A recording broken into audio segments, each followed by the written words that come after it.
ఈ అన్ని ఐటమ్స్ తినే సాహసం అయితే చేస్తున్నా. హలో మావా, ఆకలేస్తుంది అనేసి ఫ్రిడ్జ్ ఓపెన్ చేశా. చలిలో డాన్స్ వేస్తూ ఈ ఐస్ క్రీమ్ అయితే కనపడింది.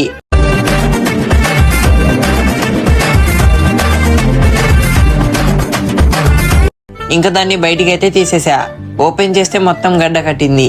అది మెల్ట్ అయిన తర్వాత ఇంకా దాన్ని అయితే తినేస్తున్నా, అది కూడా ఇంత చలిలో.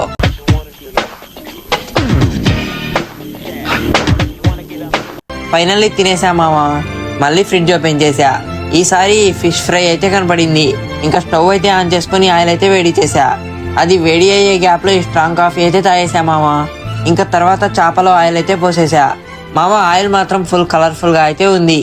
ఇంకా అలా కాసేపు ఫ్రై అయ్యేంత వరకు చేపనైతే వదిలేసా. ఇంకా ఇంతలో మన ఫిష్ ఫ్రై అయితే రెడీ అయింది. ఇంకా ఆనియన్ ప్లస్ ఫిష్ అయితే తినేసా మావా. అయినా కూడా ఏదో తినాలి అనిపించింది.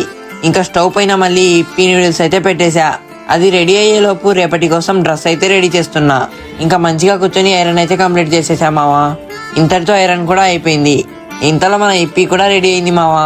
అలా కొంచెం కొత్తిమీర చల్లుకొని అది కూడా తినేసా. ఫుల్ కాలుతుంది మావా, బట్ టేస్ట్ అయితే సూపర్ ఉంది. ఇంకా ఫైనల్ టచ్ కోసం ఒక గ్లాస్ మజ్జిగ కూడా తాగేసా. ఇంకా ఈ రోజుకైతే ఇంతే మావా. మనం మళ్ళీ కలుద్దాం ఇంకొక కొత్త వ్లాగ్ లో. Until then bye.